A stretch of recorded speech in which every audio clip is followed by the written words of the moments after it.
Some say that the president caved on the spending bill and that it is a win for the Democrats. Come in, former Reagan economist Art Laffer.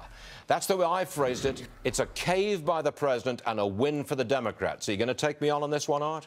No, I'm not. I mean, it is a win for the Democrats. I mean, they are defending their programs. They've got just enough votes to be able to do that. And with the Republicans not united, there's no way of sacking the liberal city, if you will, by the budget. But as time goes on, Stuart, we'll see how it works out. I don't think this is going to be the long-run solution. I understand that, but it's a very bad sign for the early going. I've got another one for you, though, Art.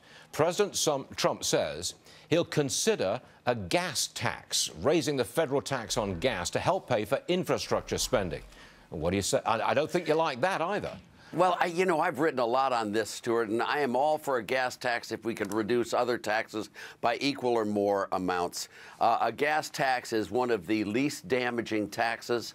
All taxes are bad. Some are worse than others. The gas tax is one of the least bad taxes, and if we could use the proceeds to reduce other taxes like the income tax, like the corporate tax, I would be with that every day of the week and twice on Sunday. And I think, Stuart, this is the aperture, this is the opening that we could get to bring a lot of Democrats on board, because all they want is a carbon tax of some form, and then they'll come along with us on all the other growth agenda. And I would love to see us get that growth agenda. But nothing is more important in my mind. But that's my point. Because the Republican Party is so divided, you can't just go dead straightforward and get those tax cuts. No, you've got to balance it out with a consumption tax so you can bring some Democrats in, because you don't have a united Republican Party.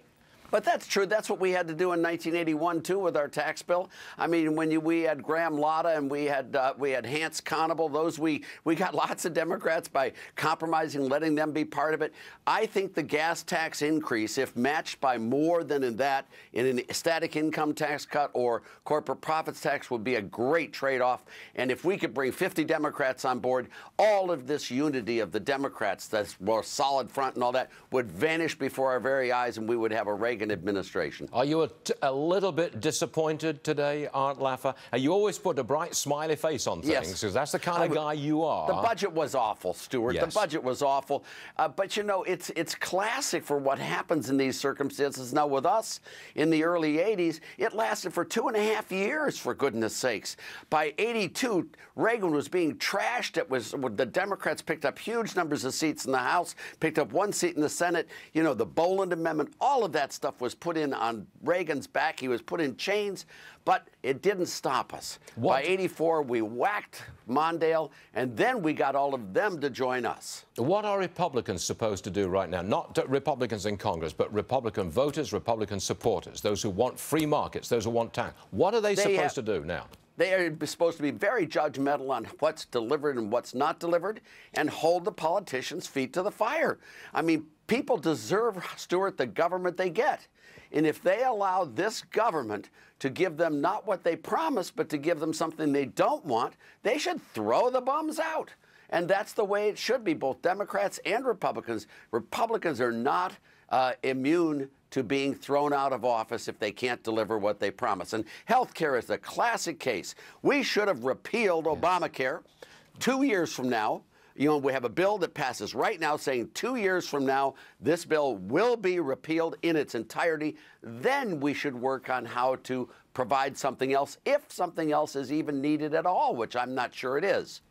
This is the first time I've ever seen Art Laffer even a tiny bit down. But he resurrected himself at the very end. See that smile? He's back. Well, at 5'6", I've been short all my life, Stuart, so what can I... Okay. Stay there, Art, because we're going to bring you back just very shortly. Cheer up, okay? Cheer up, come on. When communism inspired Americans. Art Laffer, still with us, and I want your comment on that. So when did communism ever inspire Americans? Well, I would argue that communism inspired Americans all the time because of the failure of the Soviet Union. The absolute atrocities that were done there, I think, really convinced Americans that free enterprise, pro-growth, democratic economic capitalism really is the path to go. And it's that example that really made it Loctite in the U.S., my view. I don't think the Marxist model has worked. It hasn't worked in economics, and it hasn't worked in politics, that's for sure. But it has been the mother of all atrocities. You know, May Day is what? International Workers' Day. I don't see workers really represented yesterday at those riots. That was plain and simple the far left taking their politics to the streets. It was a mass anti-Trump demonstration all across the country. Hold on a second, Art. Am I missing something here? No. And go back to the op-ed. What they were referring to were the 1940s and 1950s, which was, now they call them progressives, but it went from communist because a lot of socialist workers in this country were feeling some sort of affinity with them, and what happened was they just changed their names. Okay, go.